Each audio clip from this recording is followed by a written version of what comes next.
तैयार है? स्टार्ट। निर्णय एक। किसी वाद में एक पक्षकार वह व्यक्ति होता है जिसकी ओर से या जिसके विरुद्ध किसी न्यायालय में कोई कार्यवाही प्रस्तुत प्रारंभ की गई है। विराम। साक्षी वह व्यक्ति होता है जो या तो वादी या प्रतिवादी की ओर से उनके द्वारा किए गए किसी कथन या दावे को प्रमाणित करने के लिए किसी न्यायालय के समक्ष पेश होता है। विराम।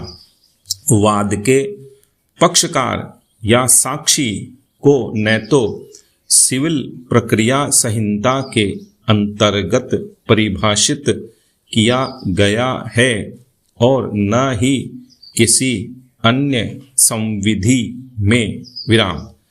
बंबई राज्य बनाम काठी कालू अवघड़ AIR 1961 SC 1808 के मामले में इस न्यायालय की एक संविधान पीठ ने इस संबंध में निम्न निर्धारण दिया है। पैरा।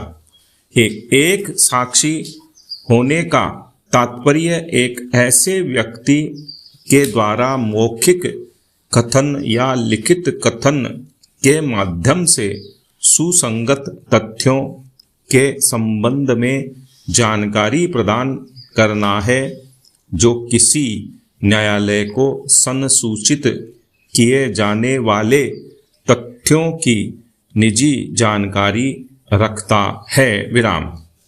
इसके कठोर विधिक भाव में शब्द साक्षी से वह व्यक्ति अभिप्रेत है जो किसी वाद मामले में न्यायालय के समक्ष साक्ष्य देता है और इसके सामान्य भाव में उन सभी व्यक्तियों को सम्मिलित करता है जिनके बयान किसी न्यायिक कार्यवाही में दिए जाते हैं। विराम। पैरा।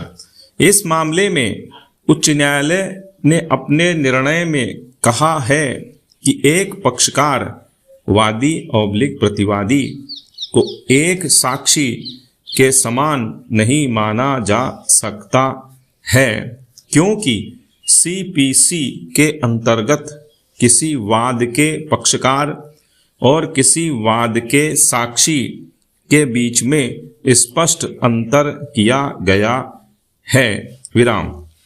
इस तर्क से सहमत नहीं हुआ जा सकता है। विराम। इस विषय पर भारतीय साक्ष्य अधिनियम 1872 की धारा 120 का उल्लेख किया जाना प्रासंगिक है जिसमें निम्न उपबंध किया गया है। पहला। धारा 120 सिविल वाद के पक्षकार और उनकी पत्नियां और पति। विराम। दांडिक विचारण के अधीन व्यक्ति की पत्नी या पति सभी सिविल कार्यवाहियों में वाद के पक्षकार और वाद के किसी पक्षकार का पति या पत्नी सक्षम साक्षी होंगे। विराम। किसी व्यक्ति के विरुद्ध दांडिक कार्यवाही में उस व्यक्ति की पत्नी या पति सक्षम साक्षी होगी या होगा। विराम। पैरा।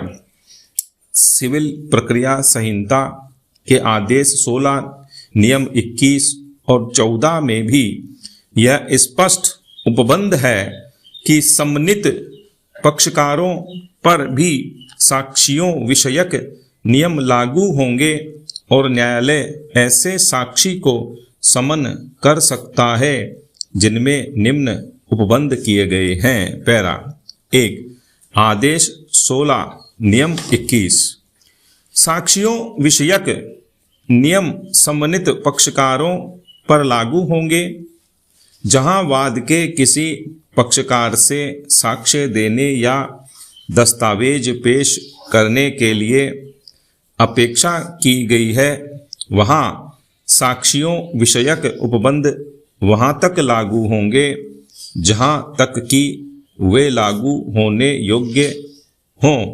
पैरा 2 आदेश 16 नियम 14 जो व्यक्ति वाद में पर व्यक्ति है उन्हें न्यायालय साक्षियों के रूप में स्वप्रेरणा से समन कर सकेगा।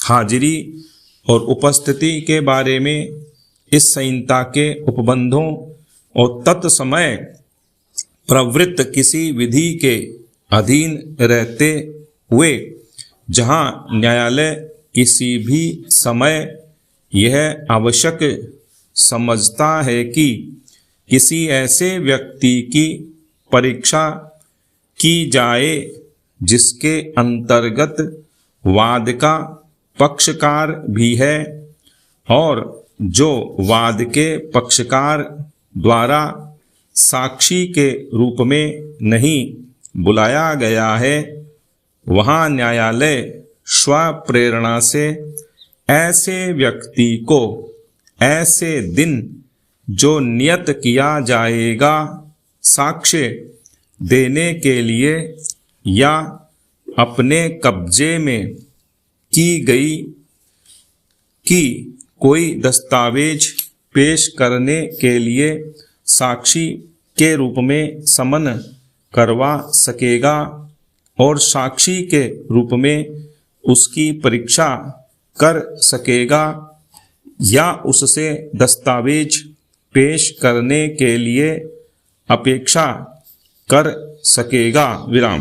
पैरा यहाँ धातव्य है कि वर्ष 1976 से पूर्व नियम 14 के अंतर्गत किसी वाद के पक्षकारों से भिन्न व्यक्ति को ही समन किया जा सकता था, किंतु वर्ष 1976 के संशोधन जो 1/2/1977 से प्रवृत्त हैं के द्वारा उक्त शब्दावली के स्थान पर किसी ऐसे व्यक्ति की परीक्षा की जाए जिसके अंतर्गत वाद का पक्षकार भी है शब्द रखा गया। विराम।